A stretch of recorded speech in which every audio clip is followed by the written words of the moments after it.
Good afternoon. Jesse Thompson. I'm a business economist with the Federal Reserve Bank of Dallas, and I'm very happy to be here, and thank you all for coming to listen to this panel. I understand there's a few people, at least, who are interested in energy exports, and I'm glad you all are willing to sit through this. That's a little bit of poorly executed sarcasm. But please, as we go through our introductions and as we have a discussion up here, fill out the questions. If you have a question that you want, there's a question card on all your tables. Fill that out, and that'll make its way up to me, and we can have some questions from the audience as we go through the panel. To our panel. So here we have Mr. Mark Mallett, who hails from Texas A&M University. Go ahead, thank you.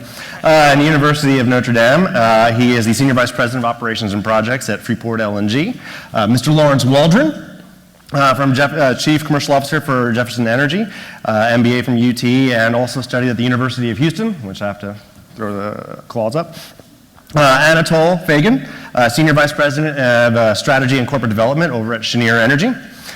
He comes from Rutgers University and the Leonard M. Stern School of Business at NYU.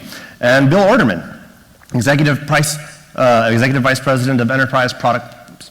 Mr. Ordemann has studied chemistry over at Virginia Tech. Thank you all. We'll go ahead and get started. Mr. Mallett, if you wouldn't mind, just tell us a little bit about your firm and yourself. Sure, thank you, and thank you for the opportunity to be here. It's always a good opportunity and to talk about Freeport LNG. I am Senior Vice President of Operations and Projects. Freeport LNG is a relatively small, relatively new company. We started in 2002 with the intent, and we actually did, build an import terminal. Back then, it was expected that natural gas coming into was going to need to come into the United States. There was not going to be enough supply. And so we constructed an import terminal, started up in 2008, and right about that time, shale gas hit. And the supply of natural gas in the United States just has now ballooned tremendously. And we never did use that terminal, never did operate and vaporize and send out gas for purpose. We are still a viable entity and have an ongoing business based on our contractual model, our commercial model that we have. We get paid to provide a service. In about 2009, 2010, we started looking at exports. And that's what we're in the middle of right now. We are constructing 3 trains that are under construction right now. That's roughly 2 billion cubic feet per day of export gas. Our trains are fully sold out. We have all of our customers lined up. We've entered into 20-year contracts. And we just recently, last week, have announced that we are going to go forward to get approval for a 4th train. All right. Thank you very much. Lawrence, can you tell us a little bit about Jefferson Energy? Yeah, Lawrence Waldron, Chief Commercial Officer with Jefferson Energy.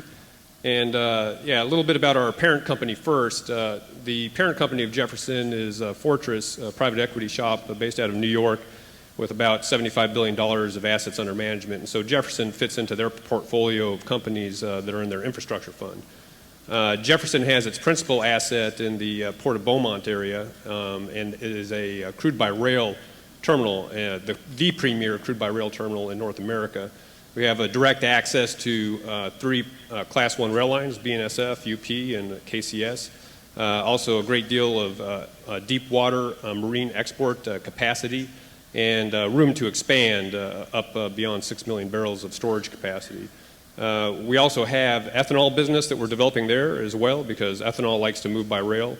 And we also see, going over to the theme of today's discussion, which is energy export, opportunities for railing refined petroleum products to Mexico.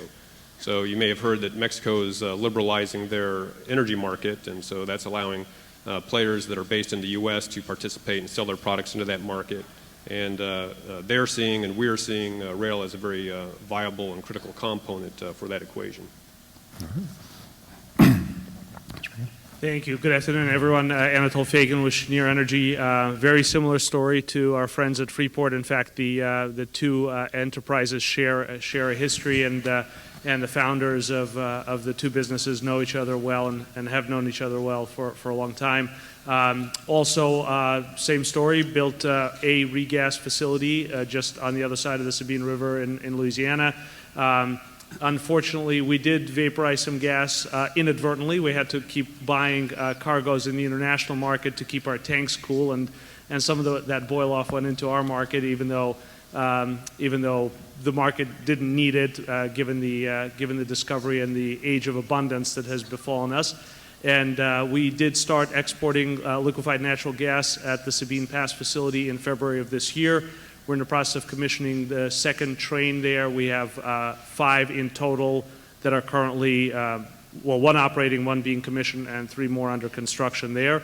And we started construction in the spring of 2014 at our facility at Corpus Christi, where we have 2 more trains. Very similar business model, 20-year contracts. Our volumes, one of the more exciting things to me is our volumes are already going all over the world. We've sold cargoes into Latin America, into Europe, Asia, and into the Middle East, which I find very exciting, and certainly the fellow members on this panel are participating in this renaissance of exporting hydrocarbon molecules to places that for generations we would only think of importing them from. So very exciting times. I greatly appreciate being here and look forward to your questions.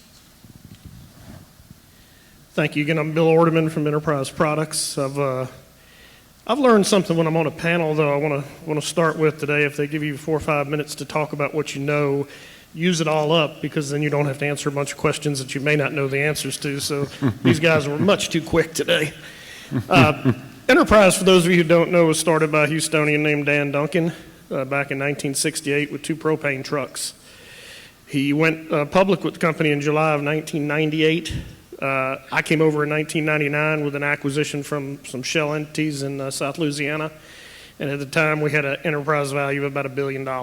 And today we've managed to grow in the last 20 years to where our market cap is about $57 billion and an enterprise value of about $80 billion, so a pretty substantial growth story. A lot of that growth in the Houston area. That growth's come around $35 billion as organic growth, things we've constructed, about $26 billion in acquisitions that we've made since that time, since July of 1998. Again, a lot of it in the Houston area, a lot of it very close to where we sit today, here and in Chambers County.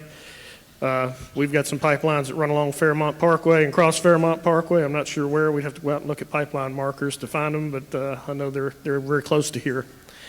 We serve producers and end users, including the export market. We work on the supply basins, collecting the hydrocarbons as well as taking them to end users, whether it be a petrochemical plant or at the export market or a consumer of propane. We deal in natural gas, not LNG. We didn't get into that business, but we deal in a lot of natural gas, NGLs, crude oil condensate, petrochemicals, and refined products. We move, store, and export all of the above in one way or the other, most of the hydrocarbon commodities. Operate about 50,000 miles of pipelines in the United States, about 250 million barrels of storage, a lot of it underground salt dome storage. The vast majority of that's probably within 20, 25 miles of where we sit today. And 48 gas processing and fractionation facilities, and today 5 deep water shipping docking facilities, soon to be 6 when we finish the dock in Corpus Christi.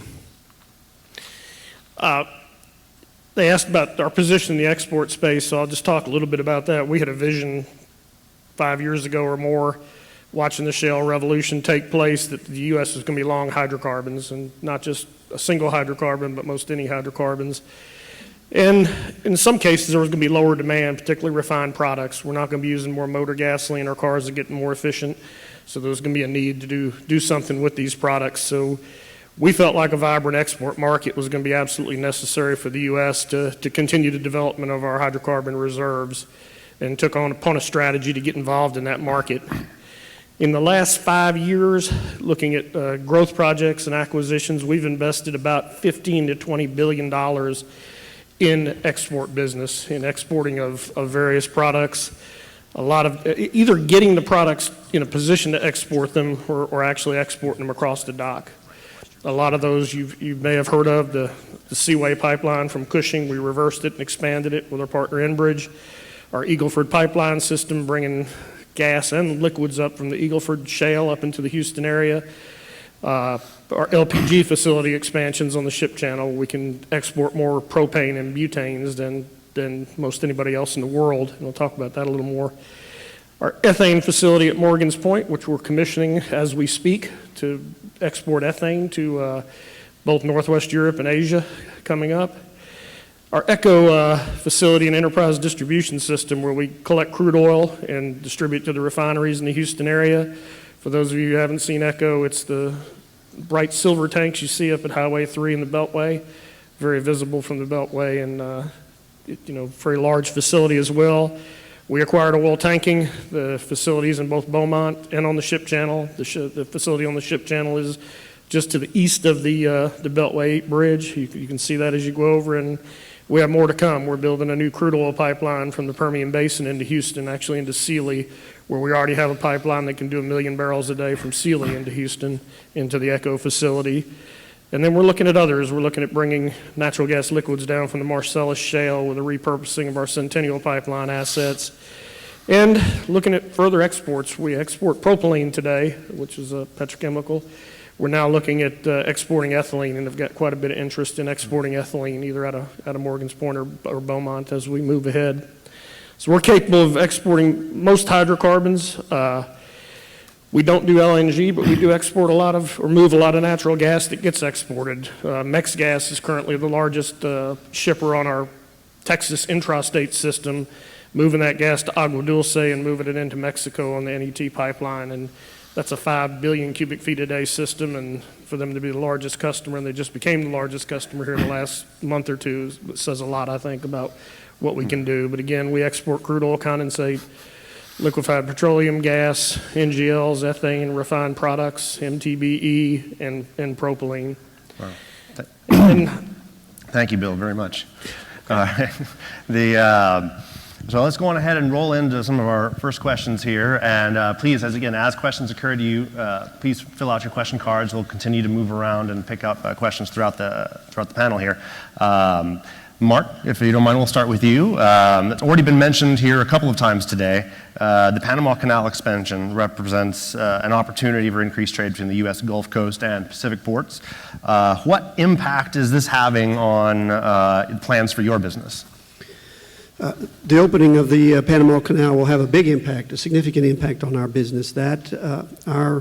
Some of our customers are in the Asian markets, and in fact, they are now constructing ships for taking the LNG from our facility to their markets, specifically designed to go through the Panama Canal. And within the last month, since the Panama Canal's kind of gotten up and running, there have been 4 LNG tankers that have already gone through the canal, and maybe one of Cheniere's, I'm not sure, and 4 more that are planned here. So within the first month, there are going to be 8 cargoes that will go through the Panama Canal, specifically carrying LNG.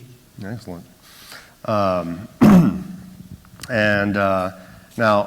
Anatol, if I may, the LNG spot prices. We're seeing this growth, and we're seeing a lot of optimism about LNG exports. But some comments in the media noticed that LNG exports have fallen from where they were when a lot of these projects were announced. And how is this affecting the outlook, not only for LNG export capacity currently, but for a lot of the announced capacity that maybe hasn't entered into its construction phase? Yeah, great question. So the vast majority of the capacity that's under construction is underpinned by these 20-year type arrangements, and we don't see that changing. Both the supply and the demand side of the equation are still cyclical businesses. People say, well, in the 2011 through 14 period, the LNG market didn't really grow very much. Of course it didn't grow. No really incremental liquefaction came online. There was no way to affect that growth. And of course, as you guys know, during that time, there were some major disruptions in the market. Probably the single biggest was the Fukushima disaster, which increased the demand for LNG that was not anticipated by the market. The market became very tight. Prices went up to the point where they had to displace other fuels like crude oil derived fuels. And that did help underwrite some of this liquefaction that we're seeing come into the market, primarily in the United States and in Australia. What we're seeing clearly now with these moderate prices of LNG globally is a big stimulus to demand. We're seeing demand emerge in markets that we did not expect.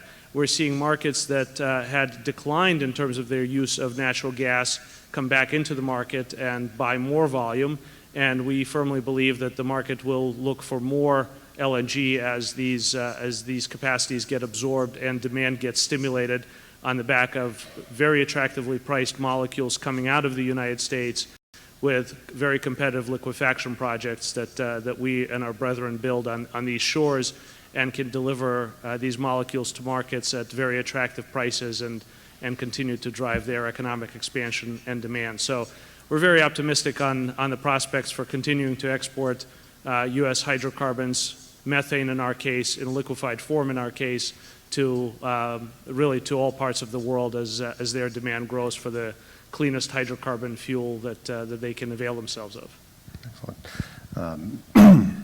So that's a couple of comments there on methane. Lawrence, the crude oil export ban has been lifted. We have a large supply of, like as was Bill mentioned earlier, every hydrocarbon, seemingly, ready for export. What is this? Where is this growth in demand going to come from, and what are the principal challenges that you're facing in this space? Main long-term growth is going to be driven by Asia, mostly China and India. Mm-hmm. So I don't think that's a big surprise. In terms of the crude oil export ban, since it's been lifted, it hasn't been as if there's floodgates opening and there's huge volumes moving out yet. But we do see a steady increase of the amount of crude that's being exported, and I think that's a trend that will continue to go.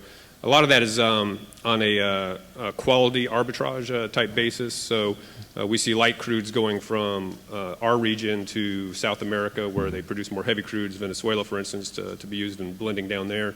And then those crudes coming back our direction. Recently, the WTI Brent spread has increased, and there's an arbitrage opportunity with some export of crude over to Europe as well. So I think as the market waxes and wanes, we'll see more and more volumes of crude moving in and out over the long run. Excellent. Well, Bill, hydrocarbon gas liquids is, I think, the word we're supposed to use now for LNGs and NGLs, NGLs and LPGs. That market has been a really significant contributor to growth in exports from our region over the last several years, and I just wanted to get your comments here on, with new capacity coming online, what are the principal challenges that you're seeing here in the near future on LNG exports? Really, we brought several expansions of our ship channel facility on, and I think in the first half of this year we were doing about 475,000 barrels a day of LPG, propane, and butane exports.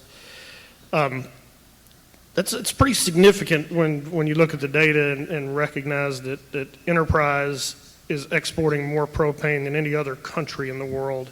That's how much is being exported. And the United States today is exporting more LPGs than they're consuming. So the real challenge is I don't know if it's a challenge, the exports are going to have to price to the export market. They have to move if we're going to continue to develop reserves.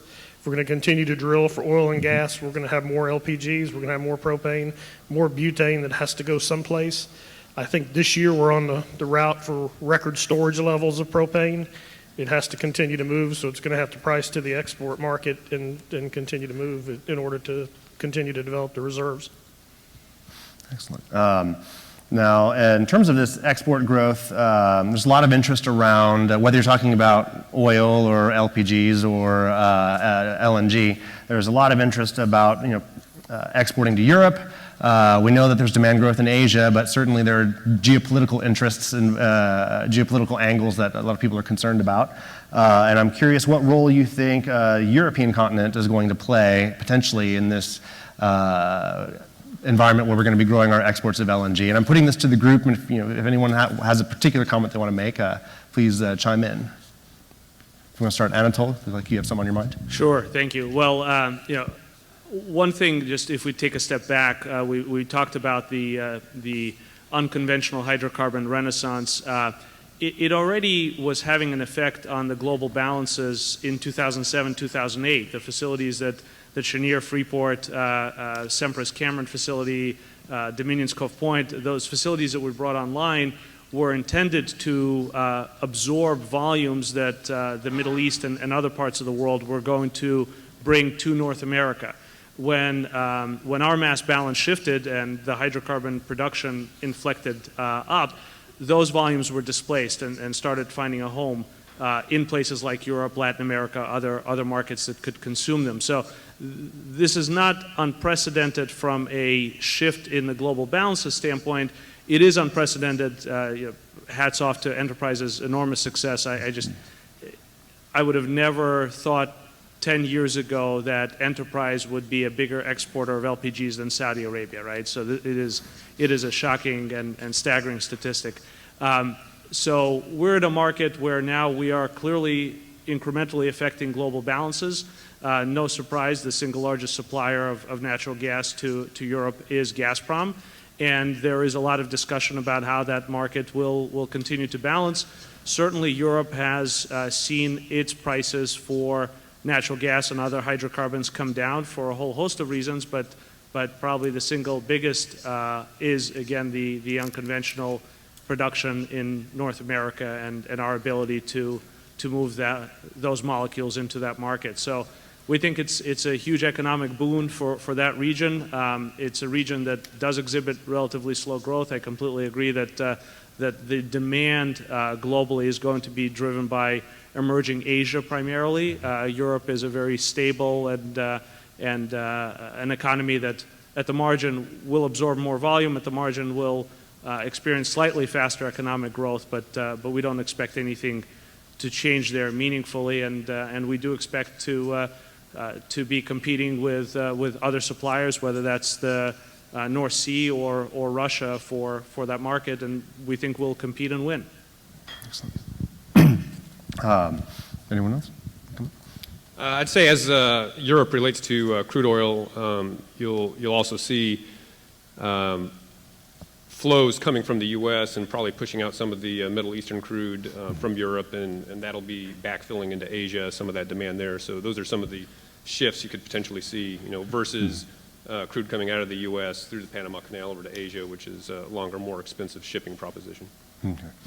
Now, in Europe is well known for its strong political preferences towards environmental regulations. We've seen a number of climate deals being touted in Asia. China recently coming out saying that they're going to use climate targets as one of their arguments for rationalizing capacity for certain industries in their country.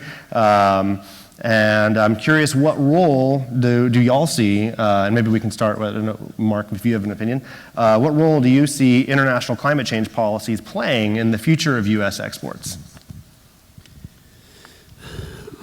Well, I think from a LNG standpoint, we will benefit from that, and our customers will benefit from that in terms of natural gas is a clean fuel. It has the opportunity from an environmental standpoint to displace coal, displace sour crude oils and other consumables, other fuels like that. So I think LNG now with the opening of the Panama Canal and now with Asian markets having access to U.S.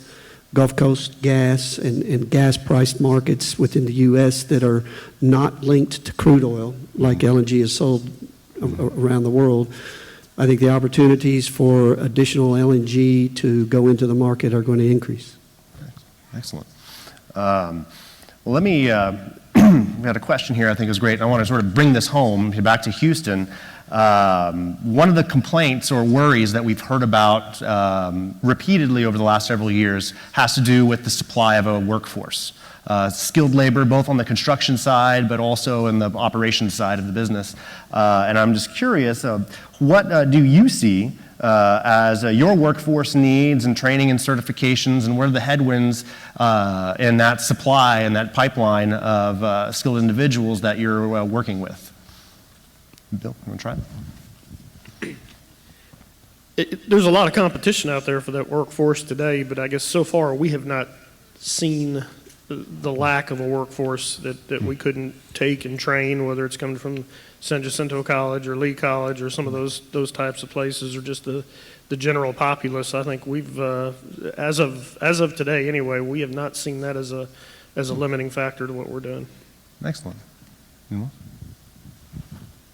Just from our vantage point, our partner in developing these projects, Bechtel and Cheniere, have been working diligently and proactively over the last couple of years in developing more training facilities and more programs to increase that labor pool. The liquefaction market in the United States, you guys know that there's been an operating facility in Alaska for half a century, but that doesn't really help us with our recruiting efforts to staff our facilities. So that is a process that the industry started early and started retaining and hiring and recruiting back a lot of the employees that are in the liquefaction business globally. It is something we're keeping a keen eye on and trying to partner wherever possible with local communities, local colleges to continue to develop that workforce. And I think that's one of the great benefits to Houston, to Corpus, to Texas, coastal Louisiana of this renaissance, that it will create more and more attractive, high-paying, stable jobs, and we think that that's one of the many benefits of this revolution that we're the beneficiary of. I was just going to say that we are in a highly Freeport, and yes, Freeport does have a port that's used, and we are in a highly industrial area, petrochemical, refining, and our business, and so there's a significant demand for, right now, construction craft work. We're going to peak at on the order of 4,000 construction workers, and there's a lot of other competition in that area. Other projects are ongoing. So from the construction side, there continues to be a strong demand in the greater Houston area. From an operations and permanent employee standpoint, there's a significant demand for people that have alternative degrees or alternative pathways to go to work. Operators, instrument techs, electrical technicians, IT people. These are not necessarily four-year college degrees from Texas A&M or University of Texas or even University of Houston. They're coming from Brazos College that has programs on operators, and their programs involved with bringing people through high school and then up through the trades and the crafts. And those are well-paying, high-paid, highly skilled positions that are going to be in demand. Excellent. Let me put this out too. I'm going to start off with Bill here. What are the threats overall? Like, what is the main thing that you're worried about in terms of your export plans? We know that we've got a vibrant resource here. We know that there's going to be demand for it, especially at given how much of it we're capable of producing. What is the thing that worries you, or the thing that keeps you up at night, as was said earlier? I think from the exports and the facilities we have today, it's what is global GDP growth really doing? You know, we hear a lot of things. We hear a lot out of China. It's hard to understand really what's coming out of there. But is there going to be the growth to continue to consume this energy, and because it has to go someplace or it has to be left in the ground, one of the two. So that's probably the thing that keeps me up the most today. As far as future projects, as we look ahead, it's regulation. We're under more and more regulation all the time, and trying to understand how to push back on that regulation when it doesn't make sense, and embrace and be compliant with those regulations when they do make sense is starting to take more and more of our time.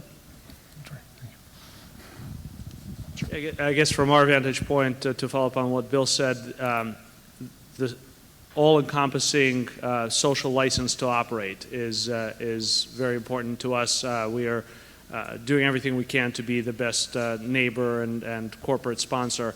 But the issue obviously extends throughout the entire hydrocarbon value chain, and the regulatory issues, permitting issues, compliance issues are something that we're keeping a very close eye on. We Today, we're not worried about the hydrocarbon resource. We think that that is plentiful, and our companies in North America will continue to get better at recovering them and doing so cost effectively and in as environmentally sound a way as possible.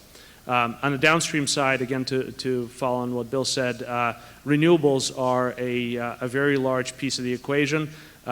Last year, statistically, was the first year that I've seen on record where global coal use declined. According to BP statistics, declined almost 2%.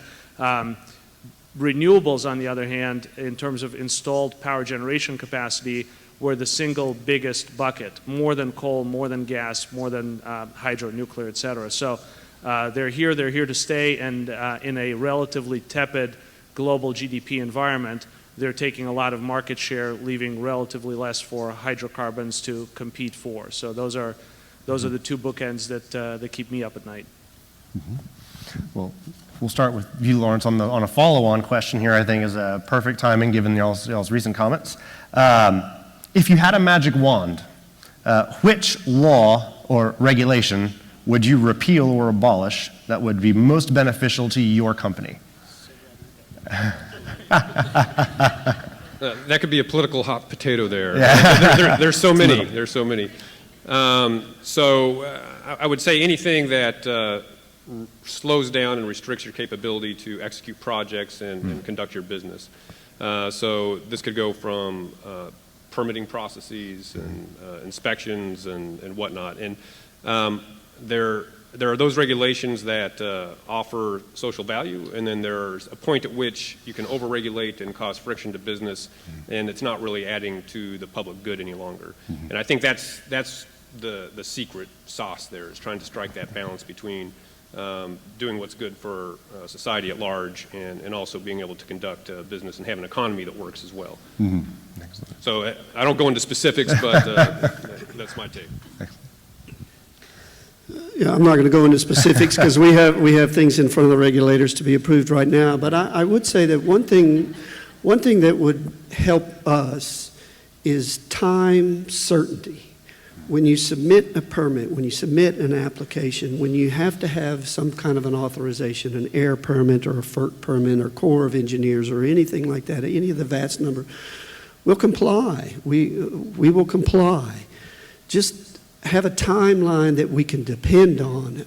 I think I can't think of the name right now, but this Keystone, I guess it's the Keystone Pipeline. How long has that been going on without any certainty to the investors, to the constructors, to the industry, when it's either going to get approved or not? Just tell us when you're going to make that decision, and then we'll adjust accordingly. Excellent. So we have another question here on LNG, and this one, so Anatol, if you take this. Turkey, the U.S. ally in the region, is the 6th biggest LNG importer of the world, but the regasification capacity is limited. How do you assess the downstream investment opportunities in terms of your plans and companies to expand capacity in Turkey? Great question. Turkey is at a very important strategic point in terms of supply coming in from Asia and feeding Southern Europe. It is a region that we are keeping a very close eye on, have a very extensive and expansive dialogue, both at the government level as well as at the corporate level.